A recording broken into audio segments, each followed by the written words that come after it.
America की सुरक्षा छतरी के नीचे अभी तक चैन से रह रहे ये देश अब अपनी सुरक्षा की चिंता में है।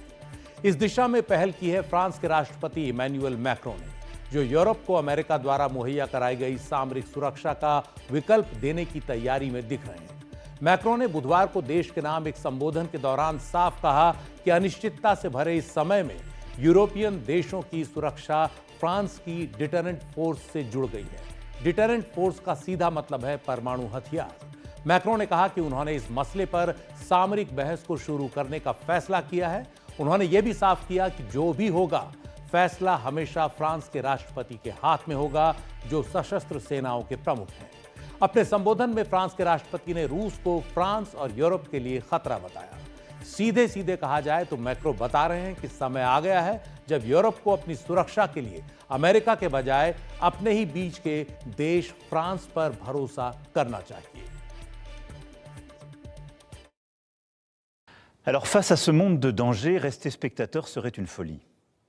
Il s'agit sans plus tarder de prendre des décisions pour l'Ukraine, pour la sécurité des Français, pour la sécurité des Européens. Mais répondant à l'appel historique du futur chancelier allemand, j'ai décidé d'ouvrir le débat stratégique sur la protection par notre dissuasion de nos alliés du continent européen. Quoi qu'il arrive, la décision a toujours été et restera entre les mains du président de la République, chef des armées. हालांकि Macron के इस प्रस्ताव पर France में वामपंथियों से लेकर दक्षिणपंथियों तक की प्रतिक्रियाओं में ऐतराज जताते हुए कहा गया कि फ्रांस अपने परमाणु जखीरे को दूसरे देशों के साथ बांटने पर विचार कर रहा है, लेकिन फ्रांस के रक्षा मंत्री ने साफ किया कि परमाणु हथियार फ्रेंच हैं और उत्पादन से लेकर इस्तेमाल तक फ्रांस के ही पास रहेंगे, जिसका फैसला राष्ट्रपति के हाथ में है। किसी देश के साथ हथियार साझा नहीं किए जाएंगे। उधर रूस ने फ्रांस के राष्ट्रपति के इस प्रस्ताव पर तीखी प्रतिक्रिया जताई है। क्रेमलिन के प्रवक्ता दिमित्री पेस्कोव ने मैक्रों के भाषण को बहुत ही ज्यादा भड़काऊ बताया है। पत्रकारों से बातचीत में उन्होंने कहा कि इससे यह साबित होता है कि फ्रांस युद्ध के बारे में, युद्ध को जारी रखने के बारे में ज्यादा सोच रहा है। रूस के विदेश मंत्री सरगेई लावरोव ने भी मॉस्को में कहा कि मैक्रों का बयान रूस को एक धमकी है। Конечно, это угроза в адрес России. Если он нас считает угрозой, собирает встречу начальников генеральных штабов европейских стран и Британии. Говорит, что необходимо использовать ядерное оружие, готовиться к использованию ядерного оружия против России. Это, конечно же, угроза. फ्रांस के राष्ट्रपति यह भी दोहरा चुके हैं कि अगर रूस यूक्रेन युद्ध को लेकर एक शांति समझौता होता है तो उसे बनाए रखने के लिए यूरोप के सैन्य बलों को यूक्रेन भेजा जा सकता है। रूस के विदेश मंत्री सरगेई लावरोव ने इस पर कहा कि यूक्रेन में यूरोपीय देशों की सेनाओं की तैनाती के विरोध पर रूस लगातार कायम है, क्योंकि यूरोपीय देश निष्पक्ष नहीं होंगे। उन्होंने कहा कि इस मामले में समझौते की कोई गुंजाइश नहीं है। ये पूरी चर्चा एक खुली बदले की भावना से की जा रही है। रूस यूक्रेन में यूरोप की सेनाओं को वैसे ही देखेगा जैसे वो यूक्रेन में नेटो की मौजूदगी को देखेगा। सरगेई लावरोव ने मैक्रों की तुलना हिटलर और नेपोलियन से की और कहा कि मैक्रों ने खुलकर ये नहीं कहा कि वो रूस को जीतना चाहते हैं, लेकिन चाहते वो यही हैं। वो रूस के खिलाफ मूर्खतापूर्ण आरोप लगा रहे हैं और पुतिन इसे पागलपन और बकवास मानते हैं। रूस मैक्रों के प्रस्ताव को शक से देख रहा है, लेकिन यह जानना जरूरी है कि बाकी यूरोपीय देश इसे किस तरह देखते हैं।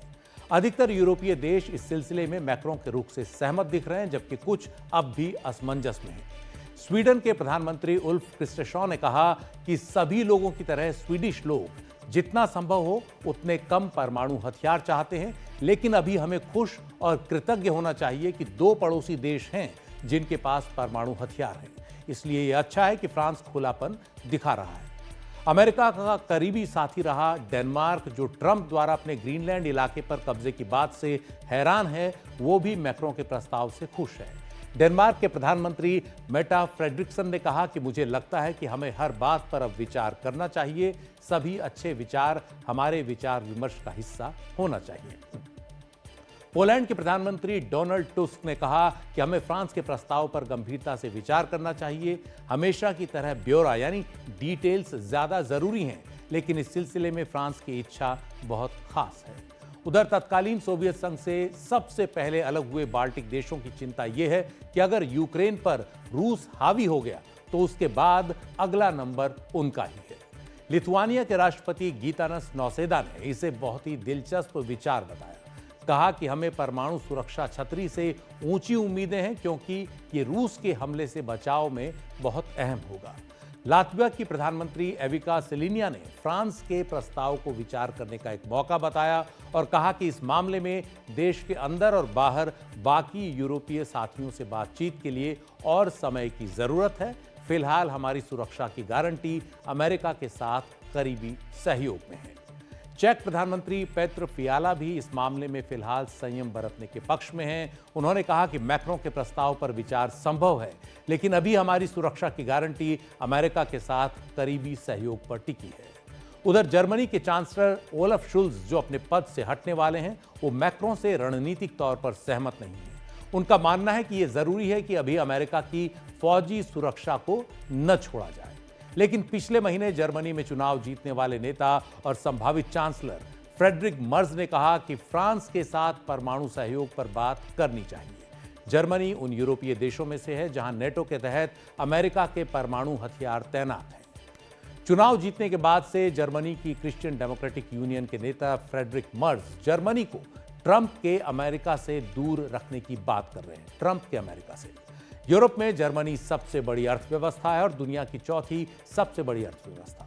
यही वजह है कि जर्मनी भी यूरोप के सामने आए संकट के दौर में उसे नेतृत्व देने की कोशिश कर रहा है। फ्रेडरिक मर्ज ने चांसलर का पद संभालने से पहले ही ऐलान कर दिया है कि वो जर्मनी की रक्षा खर्च में काफी बढ़ोतरी करने जा रहे हैं। उन्होंने कहा कि हमारे महाद्वीप में हमारी आजादी और शांति के प्रति खतरे को देखते हुए हमें अपनी रक्षा के लिए जो जरूरी है वो करना ही होगा।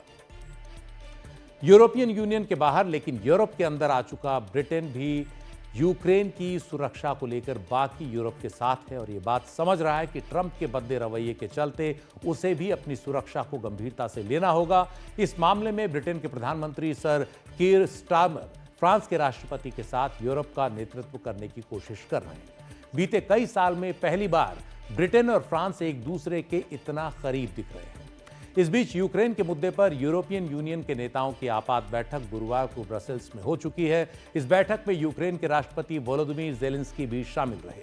ज़ेलेंस्की ने कहा कि यूरोप का भविष्य वॉशिंगटन या मॉस्को में तय नहीं होना चाहिए।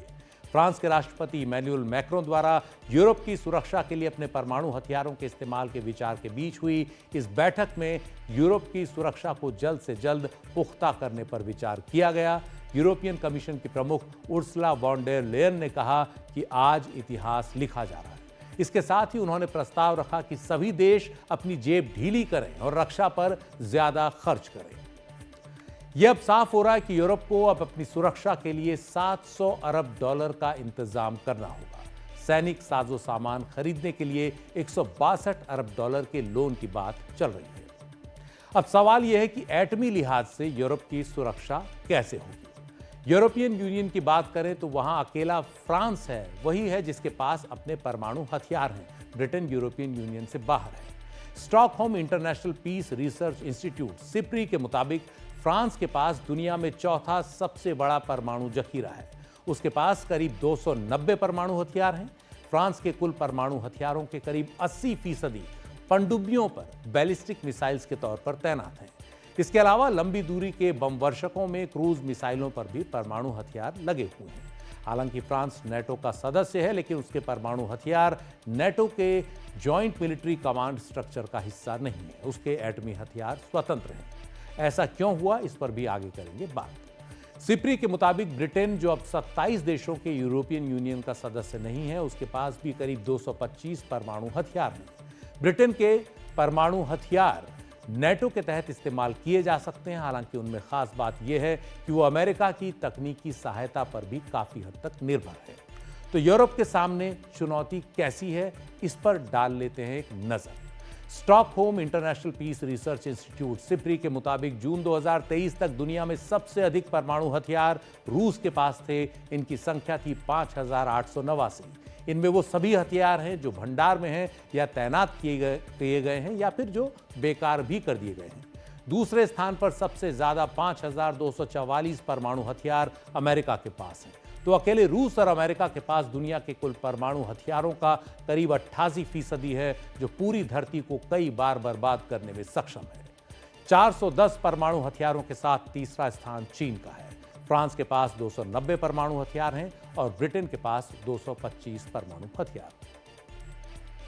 शीत युद्ध के दौरान अमेरिका की परमाणु सुरक्षा के कारण उसके साथी देश, खासतौर पर नेटो सदस्य देश, चैन से थे। यही वजह है कि सुरक्षा पाने वाले यूरोप और दुनिया के कई अन्य देशों ने अपने परमाणु हथियार बनाने पर काम ही नहीं किया। फ्रांस और ब्रिटेन के पास जो परमाणु हथियार हैं, वो उनके अपने हितों को बचाने के लिए ही पर्याप्त हैं। पूरे यूरोप के हिसाब से उन्हें तैयार नहीं किया गया। उनके सामने रूस की चुनौती कई गुना बड़ी है। हालांकि परमाणु हथियारों के मामले में एक बात यह भी है कि बर्बादी के लिए बस कुछ ही एटमी हथियार काफी हैं। जानकारों के मुताबिक फ्रांस अभी उस स्तर की सामरिक परमाणु ढांचा उस स्तर का नहीं बना सका है जैसा यूरोप में अमेरिका ने बनाया हुआ है। अमेरिका के मुकाबले फ्रांस के पास हवाई रास्ते से मार करने वाले परमाणु हथियार बहुत कम हैं और उन्हें अपग्रेड करने का काम काफी जटिल और महंगा होगा।